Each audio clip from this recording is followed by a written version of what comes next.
ಅದಕ್ಕೂ ಮುಂಚೆ ನಮ್ಮ ಕಾರ್ಯಕರ್ತೆಯರು ಭಾರತವನ್ನು ಗೆಲ್ಲಿಸಿ ಅನ್ನುವ ಹೋರಾಟ ಏನಿದೆ, ಇದಕ್ಕೆ ನಾವು ನಮ್ಮ ನಾರಿಯರನ್ನು ಸಿದ್ಧಗೊಳಿಸ್ತಾ ಇದ್ದೇವೆ.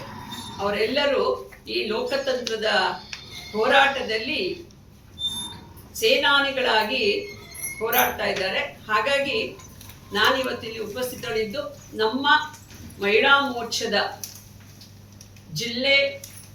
ನಗರ ಜಿಲ್ಲೆ ಏನಿದೆ 5 ಮಂಡಲಗಳು ಮತ್ತು ಮೈಸೂರು ಗ್ರಾಮಾಂತರ ಎಲ್ಲ ಮಹಿಳಾ ಮೋರ್ಚಾ ಕಾರ್ಯಕರ್ತರ ಸಭೆ ಈಗ 11 ಗಂಟೆಗೆ ಇಲ್ಲಿ ಆರಂಭ ಆಗ್ತಾ ಇದೆ. ಅವರೆಲ್ಲ ಬರ್ತಾರೆ. ಅಲ್ಲಿ ನಾವು ಲೋಕಸಭೆಯ ಸಿದ್ಧತಾ ಸಭೆ ನಾವು ಏನು ಹೇಳಬೇಕು ಅನ್ನೋದು. ಇವತ್ತು ಪತ್ರಿಕಾಗೋಷ್ಠಿಯ ಉದ್ದೇಶ ಇಷ್ಟೇ. ನಾನು ಮೋದಿ ಪರಿವಾರದ ವಾದಿ ಇದ್ದೇನೆ. ಈ ಮೋದಿ ಪರಿವಾರ ಅನ್ನುವಂಥದ್ದು ಇದರಲ್ಲಿ ಇವತ್ತು ಸನ್ಮಾನ್ಯ ದೇವೇಗೌಡರು ಕೂಡ ನಮ್ಮ ಮೋದಿ ಪರಿವಾರವನ್ನ ಸೇರ್ಕೊಂಡಿದ್ದಾರೆ.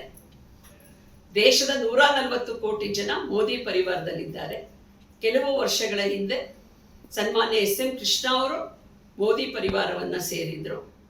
ಹಾಗೆ ಮಾಧವರಾವ್ ಸಿಂಧ್ಯಾ ಮಧ್ಯಪ್ರದೇಶ, ಅವರ ಮಗ ಸಿಂಧ್ಯಾ ಇವತ್ತೇನು ನಮ್ಮ ಮಂತ್ರಿಗಳಾಗಿದ್ದಾರೆ ಕೇಂದ್ರ ಸರ್ಕಾರದಲ್ಲಿ, ಅವರು ಕೂಡ ಕಾಂಗ್ರೆಸ್ ಅನ್ನ ಬಿಟ್ಟು ಮೋದಿ ಪರಿವಾರವನ್ನ ಸೇರಿದ್ರು. ಹಾಗೆ ರಕ್ಷಣಾ ಸಚಿವರಾಗಿದ್ದ AK ಆಂಟನಿ ಅವರ ಸುಪುತ್ರ ಅನಿಲ್ ಆಂಟನಿ ಕೂಡ ಬಿಜೆಪಿ ಪರಿವಾರದಕ್ಕೆ ಸೇರಿದ್ದಾರೆ.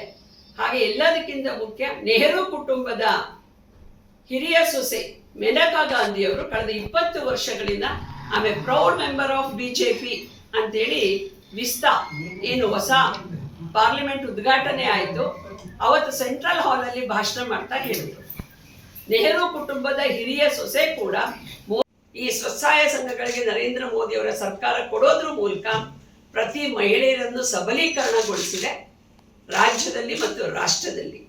ಇದರಲ್ಲಿ ಲಖ್ಪತಿ ದೀದಿ ಅನ್ನುವ ಸ್ವಸಹಾಯ ಸಂಘಗಳು ಇವತ್ತು ಕೆಲಸ ಮಾಡ್ತಾ ಇದೆ.